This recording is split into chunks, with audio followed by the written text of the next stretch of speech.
বাড়ি বাড়ি ওহো আমার মেয়েটা তো এসি ছাড়া শুতে পারে না। মা ওঠো না, মা ঘুমোচ্ছিস মা? আচ্ছা আচ্ছা তুই ঘুমো ঘুমো ঘুমো মা ঘুমো, ঠিক আছে আসছি। হ্যাঁ তুই ঘুমো, আমি তোকে ঠিক আমাদের খাবার রেডি হলেই ডাকবো, ঠিক আছে? দূর লাইটটাকে জ্বালালো, দূর লাইট বন্ধ করে দাও, ভাল লাগে না ছাতার পর সকালবেলা ওই না লাগে। ঘুম হয়েছে দিদি আপনার? কটা বাজে? বলি ঘরে যে মেলা কাজ পড়ে আছে সেগুলো কে করবে? এই বয়সে কি আমাকে সব করতে হবে? বলি আমার মেয়েটা দুদিনের জন্য বেড়াতে এসেছে, তাকে একটু ভালো ভালো খাবার করে খাওয়াবে, তা না। বলি কটা বাজে উঠুন। এই তো মা আসছি মা। আসলে মা কাল রাতে কারেন্ট ছিল না তো গরমে ঘুমাতে পারিনি, চোখটা লেগে গেছিল। যাই রান্নাঘরের দিকে। ঘুম হয়নি তো আমি কি করব? একবারে গরম, মেয়ে মানুষের তো গরম লাগতে নেই। আমাদের বেলায় তো আমরা ঘুমাইনি, তখন তো পাখাই ছিল না, আমরা ওর মধ্যে থেকেছি, শুয়েছি, কাজ করেছি, ছেলে পিলে মানুষ করেছি। না হয়েছে আমার ওটো। যাই বন্ধুটা দিয়ে আসি, সকাল থেকে কিছু কাজ করিনি, কিছুটা দিয়ে এসে তারপরে আমি খাবো। বোন বোন চাটা নাও। এটা এখন চা খাওয়ার সময় নাকি? আমি এখন চা খাবো না, আমাকে অন্য কিছু করে দাও, আর তাড়াতাড়ি করবে, বেশি লেট করবে। মা যে তোমায় বললেন এখন চা দিতে। মা বললো মানে? মেলা ফ্যাস করো না তো বৌদি, মায়ের আবার কথা কি? মা বলবে তারপর তুমি আনবে নাকি? এত বছর তো ঘরে বউ হয়ে এসছো, কবে থেকে তো আমাকে এত খাবার খাবার করে দাও। মা বললো সব দোষ মায়ের উপর দেওয়াটা বন্ধ করে দাও। যাও আমার জন্য ভালো করে একটু, অনেকদিন না আলুর পরোটা খাই না, একটু আলুর পরোটা করে আনো তো। আর যাও তো তাড়াতাড়ি, দাঁড়িয়ে আছো কেন মুখটা এরকম করে? যাও। আচ্ছা ঠিক আছে যাচ্ছি।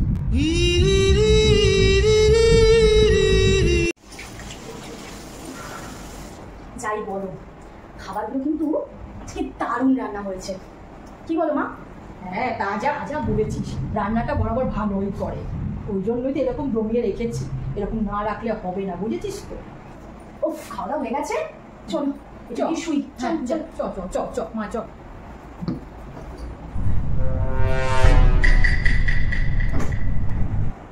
আর এই যে বাসন কুসনগুলো ঠিকঠাক করে সবকিছু মেজে রাখা হয়, ঠিক আছে? পরিষ্কার থাকে যেন, এটা কাটা ওখানে যেন পড়ে না থাকে, সকালে যেন উঠে আমাকে ওসব দেখতে না হয়, বুঝেছো? কান দিয়ে গেল কথাটা? ঠিক আছে যাচ্ছি। এবার খেয়ে নি, সারাদিন যা পরিশ্রম গেছে, রাত অনেক হয়েছে।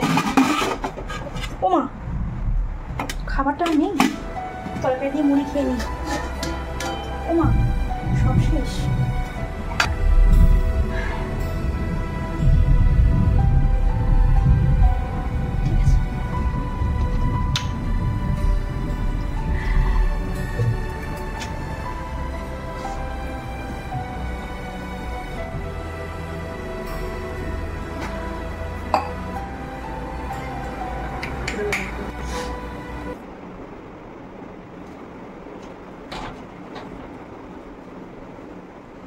সেই দিন হ্যাঁ, বিয়ের আগে কলেজে কত পড়েছি, হলেও বিয়ে করেছি, আনন্দ করেছি, আর এখন এটা আলমারি বন্দি, আর করতে পারি না। কত শখ, কত আহ্লাদ এর মধ্যে বন্ধ হয়ে গেছে। ও বাবা এটা কি গা, প্যান্টুলুন? তো এইসব কে পরে? ঘরের বড় বুঝি সব পরে? ওসব তোমাকে মানায় না, বিয়ে হয়ে গেছে, সংসারে মন দাও। ওসব কোত্থেকে নিয়ে এসছো? ওসব আমাদের বাড়ি সব চলবে না, আমাদের ঘরে বড় সমস্ত পড়ে না।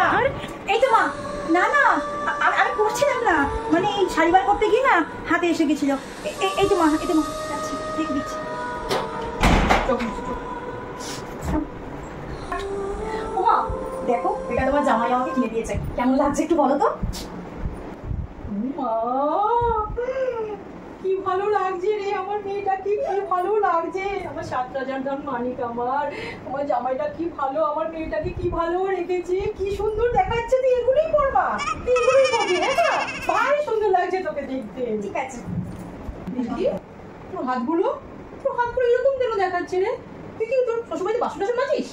শাশুড়ি তোকে দিয়ে খুব কাজ করায় নাকি রে মা? না তুমি ওসব চিন্তা করো না, আমার শাশুড়ি আমাকে দিয়ে কাজ করাবে, তোমার জামাই ছাড়বে। সামনে সামনে থাকিস, বুঝে শুনে চলবি, উনি কিন্তু মানুষ ভালো না রে।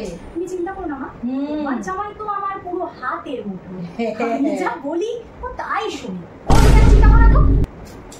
নমস্কার, আজকে যে ভিডিওটা আপনারা দেখলেন, এই ভিডিওটা কিন্তু শুধু কোনো ভিডিও নয়, এই ভিডিওটা হচ্ছে আমাদের চারপাশে ছড়িয়ে ছিটিয়ে থাকা অনেক মেয়ের দৈনন্দিন জীবনটাকেই আমরা তুলে ধরার চেষ্টা করেছি।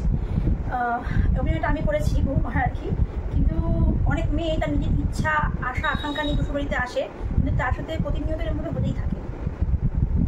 তো আমি শাশুড়িদের উদ্দেশ্যে একটা কথাই বলবো যে আপনার যেমন মেয়েটা আপনার কাছে খুব আদরের, তেমনি আপনার যে ছেলের বউটা আসে না, সেও কিন্তু অন্য কারো ঘরে আদরের সন্তান। অনেক আশা নিয়ে একটা নতুন সংসারে নতুন পরিবারে তারা মানিয়ে নেওয়ার চেষ্টা করে।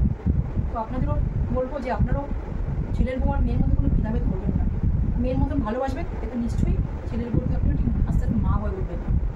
নমস্কার।